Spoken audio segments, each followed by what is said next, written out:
Okay everybody, this is mooneydashcam. If you enjoy these videos, I'd appreciate it if you would subscribe. I also have an Instagram and TikTok that I post daily content on, both at mooneydashcam. Alright, let's get into it. Today we are talking about Tommy Pitera. He's a famous mobster, more commonly known as Tommy Karate. I'll get into why he's known as that in a minute. We are in his hometown, Gravesend Brooklyn. When he was a kid, he was born in 1954. Around 1966, he was obsessed with the Green Hornet, which was an old TV show about a lot of action, fighting, stuff like that. So he was very into that, and he was very into Bruce Lee. And he got picked on in school. Some people say it was because he had a high voice. Some people compared his voice to like Mickey Mouse and Minnie Mouse. Others say it wasn't that high. It's kind of hard to get a grasp on that. But so he had this kind of high voice, and he gets picked on in school. So when he's 8 years old, he signs up for martial arts. By the time he's 15, he's a professional in martial arts. And around this time is when he's seeing people around this area. Wow, look at this beautiful house to the right here. He's seeing people in this area of Gravesend, at the bar, around town. He could tell these guys have money and a little bit of power and respect. He kind of probably knew what was going on, not fully knew what was going on. So he's super into his martial arts. At 19, he gets a scholarship to go to Tokyo, Japan, and train with very well-known instructors. So he takes that opportunity. He's there for a year until his scholarship runs out. And then he said, screw this, I'm going to go work in Japan and pay the rest of the way. So he ended up working at a chopstick factory, as crazy as that sounds, and he ended up staying there for 27 months in total in Japan. So then he gets back he masters his art. He's only probably 21 at the time, so he's very good at what he does. He gets back to his old town of Gravesend, and he's back at these bars with these mobsters, with these gangsters that have a lot of power and respect. And he instantly gets his gears turning on how he can get involved in this kind of stuff. Now, the martial arts respect culture and the mafia respect culture are very similar. So he was quickly able to get into that life from the life that he was in. So he became an enforcer for a guy that was selling drugs, and if anyone owed money or anyone did any stupid stuff, he would go and deal with them. He'd go collect the money, he'd go track someone down and fight them, or whatever he had to do, threaten them to get paid, to get his dude paid. Then obviously it didn't stop there. He liked the violence, he liked that kind of lifestyle. It was already kind of what he was leaning into. So he ends up hooking up with the Banana crime family. Alright, let's pass here. These houses are beautiful over here. I wasn't expecting to see some of these houses in Brooklyn. I knew there were some nice houses in Gravesend, but... Alright, so he hooks up with the Banana crime family, and this is when stuff started going really crazy. He's still doing similar drug stuff, enforcing, collecting money, that type of stuff, until he gets taken under the wing by Anthony Indelicato. Nickname was Bruno. Alright? So Bruno's nickname, another one of his nicknames, okay, here, this is not fun.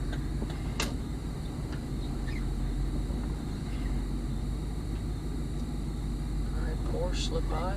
Will I be able to fit? That's the real question here.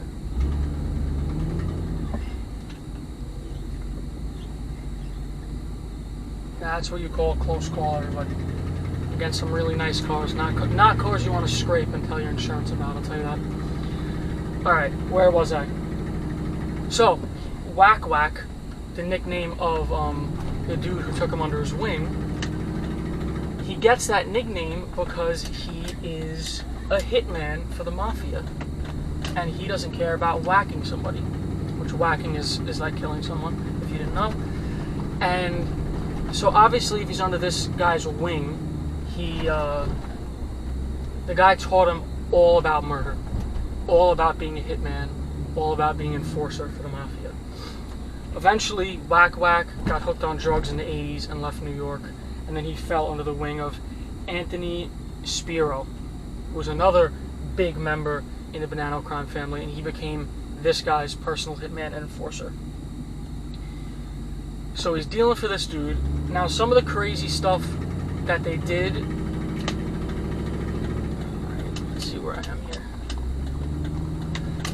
Alright, backtrack a little bit. Something interesting about the Bonanno crime family is that they did not mind selling drugs. When most of the mafia, you kind of really weren't allowed to sell drugs. Yes, people did it, but it wasn't really respected as a way of making money. But the Bonannos, they didn't care about that. They wanted the money, and they knew that was a way to get it, so it's what they did. So he was he ended up having his own drug gang, selling drugs, and he was a hitman at the same time, and he was an enforcer, all this kind of stuff. So, some of the crazy stuff he did. He was notorious for robbing drug dealers and selling their drugs. He murdered 6 members of the Cali cartel, and then resold 840 pounds of their cocaine. Now, by this time, he was a made man in the Bonanno crime family. He committed a few murders for them. And the reason why they liked him so much for being a hitman is because he was very, very precise with what he did. He did not leave any evidence to lead back to anybody. He was quick and efficient. He tracked down anyone, anywhere. He never said no to a hit or a contract or whatever you want to call it.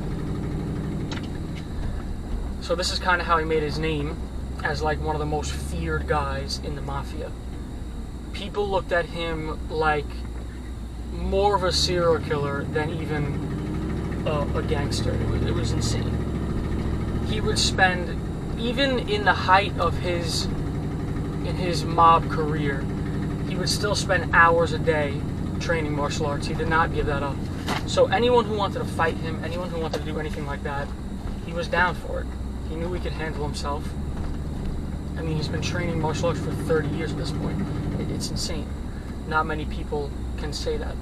He trained in over 100 other martial arts also, besides for just karate. So he wasn't like, if some guy came at him with another style, it wasn't a problem, you know?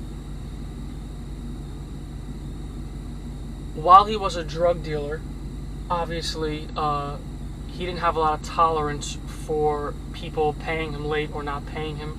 There's a story of a guy who I think paid him late or was like jerking him around on payments 3 separate times. On the 4th time, he convinced him to come on a ride with him. He was in the car. He shot him in the head in the car. That's how the guy was, and he was known to be like that, so nobody messed with him. And whoever did got dealt with, you know? Some of his nicknames, just to see how crazy this dude was, some of his nicknames were, these are the 2 big ones, Tommy Karate and the Butcher. Those are his big nicknames. Then his other nicknames were the One-Man Killing Machine, the Invincible Warrior, the Walking Nightmare, the Man of Steel, the Real Terminator, and the Karate God. So, when mobsters start throwing these nicknames around to you, you gotta be the real deal. Alright, back to some of his other crazy stuff he's done. He killed a Middle Eastern drug supplier named, I might be saying this name wrong, Tala Seek. That's how it's spelled, so that's how I'm going to say it. I'm not sure if he killed him in his own apartment or in Tala's apartment. I'm not exactly sure. It wasn't very descriptive on that. But he killed the dude, stripped him down naked, stripped himself down naked, got into the bathtub with him, and cut his body up into 6 pieces and buried him in Staten Island at the wildlife refuge. I'll tell you exactly what the name of that refuge is. The William T. Davis Wildlife Refuge. Big marshland area. And he buried all his heads separately to slow down the chance of people, of the police department to get dental records. Alright, we're going to be rolling up. We're a few blocks away from his apartment now. where his apartment was. Okay, so he had a very specific and thought out way of killing people. No, not killing people. Yes, killing people and also getting rid of bodies. He actually carried around body dismemberment tools. Like he had a suitcase of them that he carried around because he was that unpredictable and he would kill at any moment. He would use Staten Island because he thought the damp soil would decompose the bodies faster. He always buried the bodies deep enough so police dogs couldn't pick up the scent. And he wrapped the body parts in plastic or he would put them in suitcases. And he knew so much about getting rid of bodies. What's going on here? Oh. He knew so much about getting rid of bodies because he studied this kind of stuff. He had books known as, some books called the Hitman's Handbook, the Assassin's Guide to Killing. I mean, just crazy sort of stuff like that. His one weakness of killing people is he liked to keep jewelry and little souvenirs and stuff like that from the murders. This is like classic serial killer behavior. It's kind of, like I said, he was kind of more of a serial killer than he was a mobster. He just kind of fit into this lifestyle, this lane. Alright, so the stuff has to come crashing down eventually, right?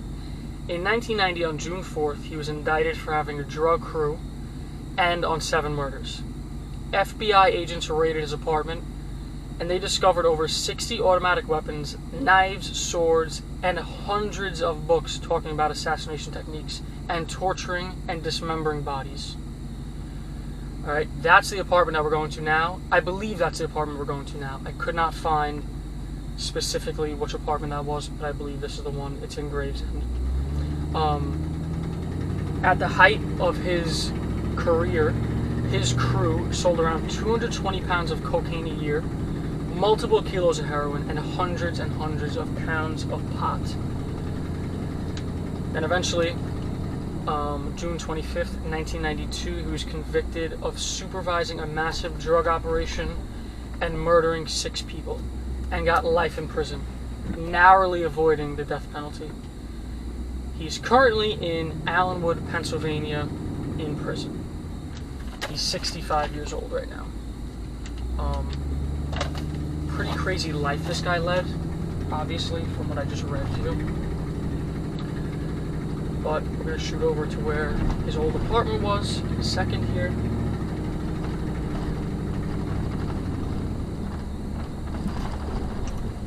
Well, all these one-ways always messing me up here. Let's see if I can get to exactly where we need to go. And his violent reign didn't even end when he was in prison. I looked up an article, and it was called The Invisible Assault.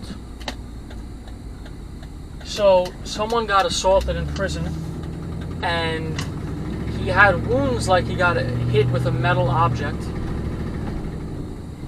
The COs and correctional officers, that is what CO is, assumed and kind of pinned it on Tommy Karate, but the guy who was assaulted by him said that he wasn't assaulted, and everybody around him said that he wasn't assaulted. Everyone that was there at the time. They were so scared of this dude, they just pretended like it didn't happen. So he just made up, not made up, he just had wounds all over his body that he said, I don't know how they got there, I wasn't assaulted by anyone. Which is obviously lies, you know. He just didn't want to get tied up with Tommy Karate's murderous shenanigans. I'm sure the stories floated through the prison. We're shooting around the block now.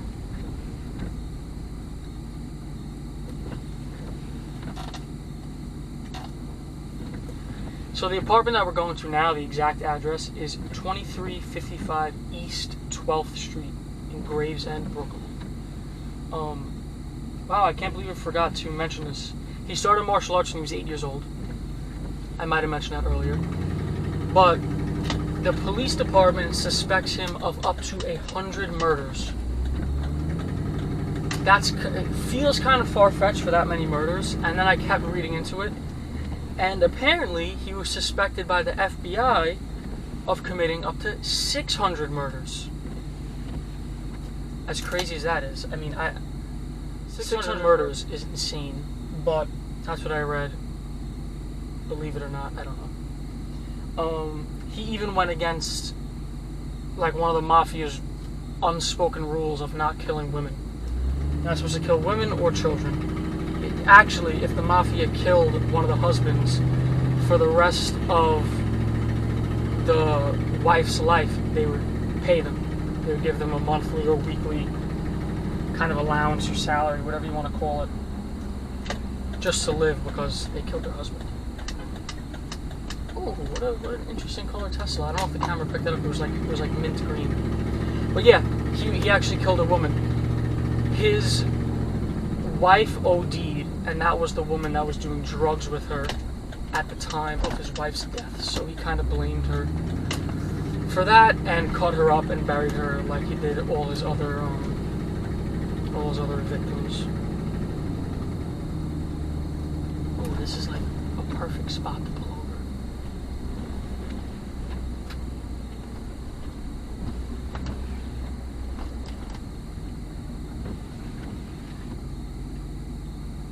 Come on, you can fit in that one, don't worry.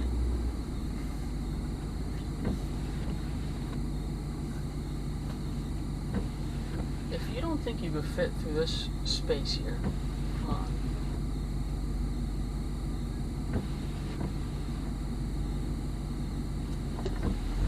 Alright, I'm going to back up down a one-way and get a nice clear look at this apartment.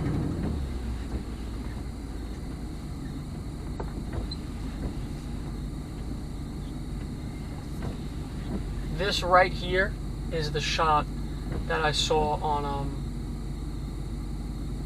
in the article that I was looking up. This first apartment.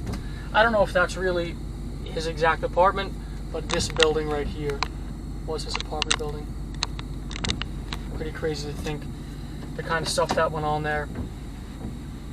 Hopefully they replaced that bathtub when he left that apartment. Alright, so that's pretty much everything I can tell you without making this video an hour long on Tommy Karate Pitera. Hope you enjoyed. If you did, I would appreciate it if you would subscribe. Likes and comments also always help. As I said in the beginning of the video, I have a mooneydashcam Instagram and a mooneydashcam TikTok that I'm posting on. I'm trying to keep on top of posting on them daily. Clips from the channel and interesting stuff I see around the city. So, hope you enjoyed. See you in the next